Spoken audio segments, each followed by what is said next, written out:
everyone, today we're going to talk on a very interesting and important topic, but what I want you to do for me right now is that you should subscribe and like this video. So today we're going to talk on a very interesting topic, which is classification of invertebrates.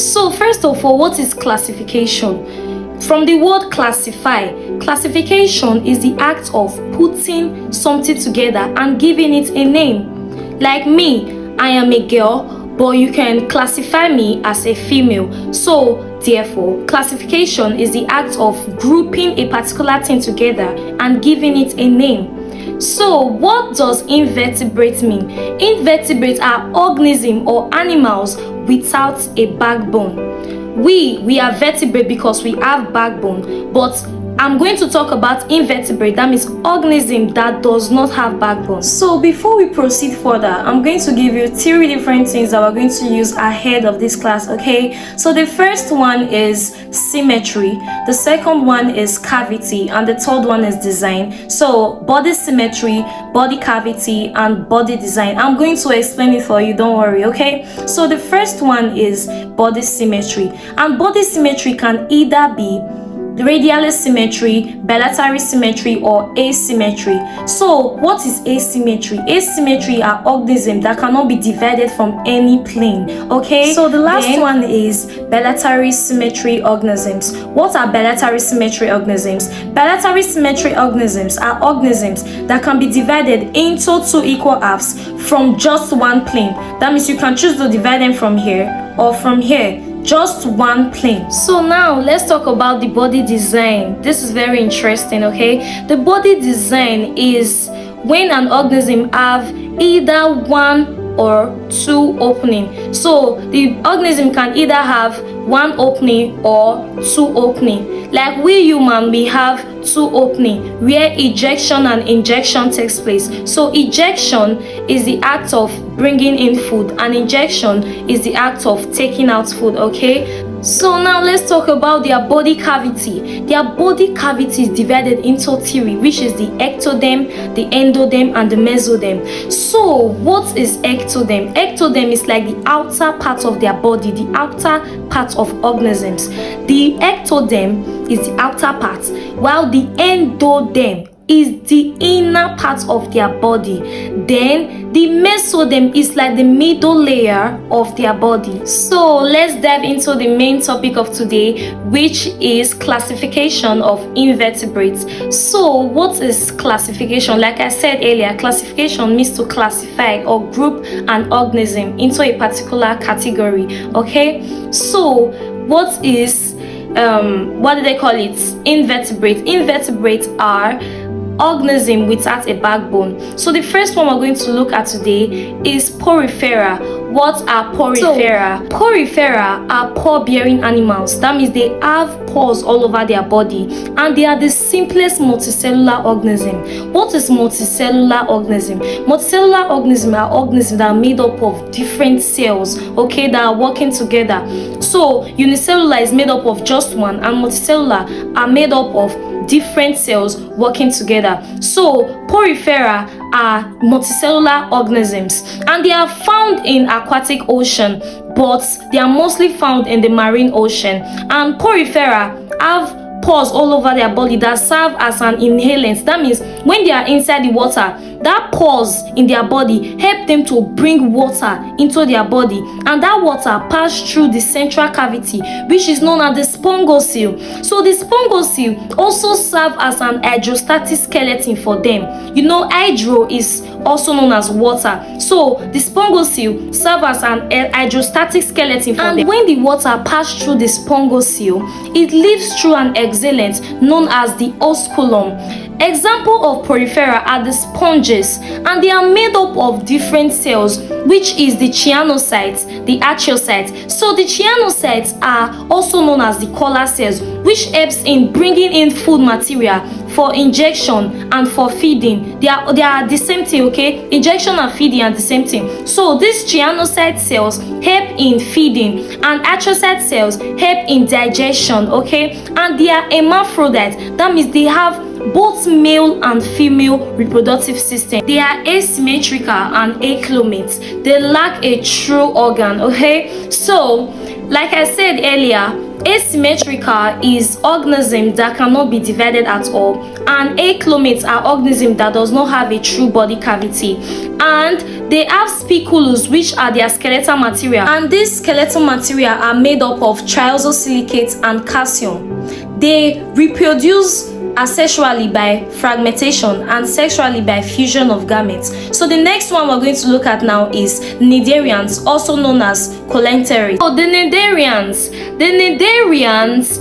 are aquatic organisms. They are hermaphrodites, that is, they have both male and female reproductive system.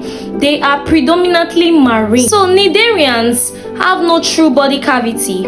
They are multicellular and they reproduce asexually by budding. They are attached to rocky surfaces. Example of this organism is hydra. So the colenterate or the cnidarians are divided into 4 subcategories, which is the hydrous ones, the anthos ones, the cubos ones, and the scyphos ones.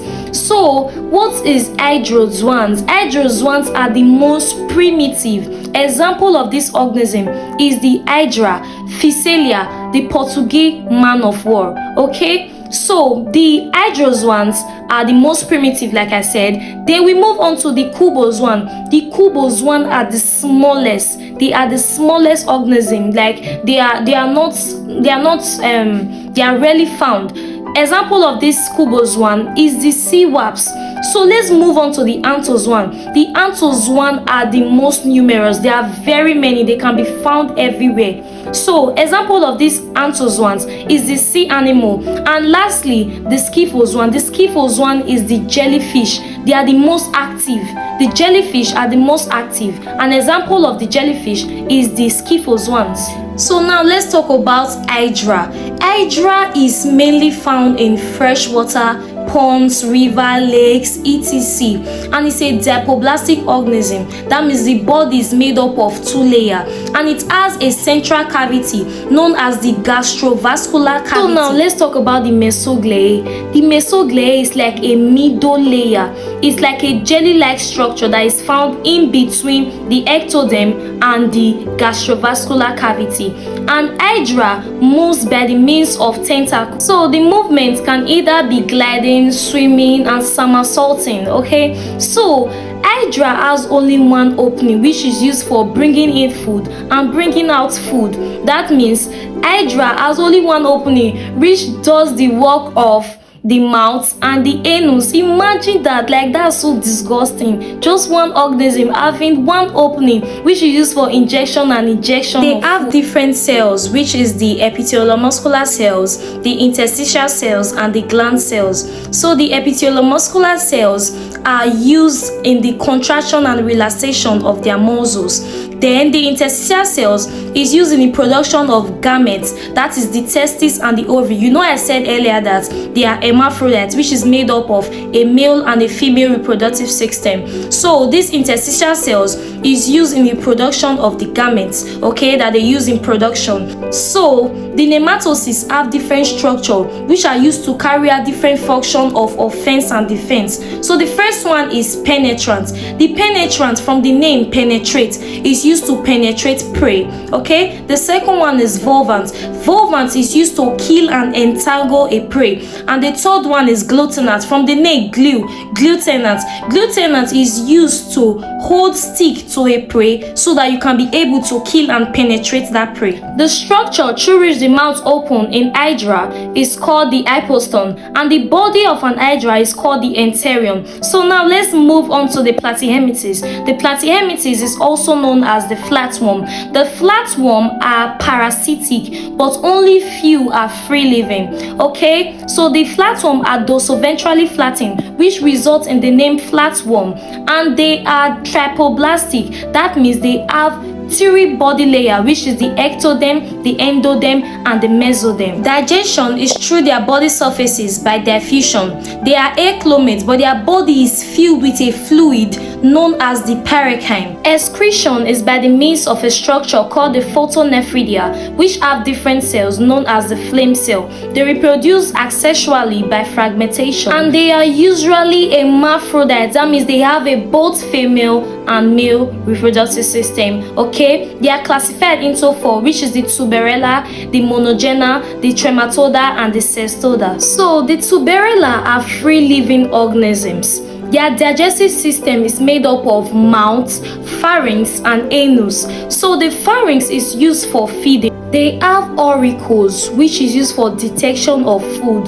They are exclusively freshwater, e.g. the Planera, also known as the Dugansia. Let's talk about the monogena. The monogena is also known as a monogenetic fluke, which has a structure known as the ophistator, which is used for attachment, and this attachment is made up of 6 suckers and 2 hooks. So the monogena affect the urinary bladder of frog and toad. So now let's move on to the trematoda. The trematoda is also regarded as the true fluke, which include the fasciola gigantica, which is also known as the liver fluke, the schistosoma, which is also known as the blood fluke, and the paragominus westermanni, which is also known as the lungs fluke. So the cestoda is the only platyhelminthes with scallops which contain hooks or no hooks. Now let's talk about nematode. Nematodes are roundworm. They are bilaterally symmetrical and they are trypoblastic organisms. They have a cylindrical shape. Nematodes are multicellular, they are pseudoclomates,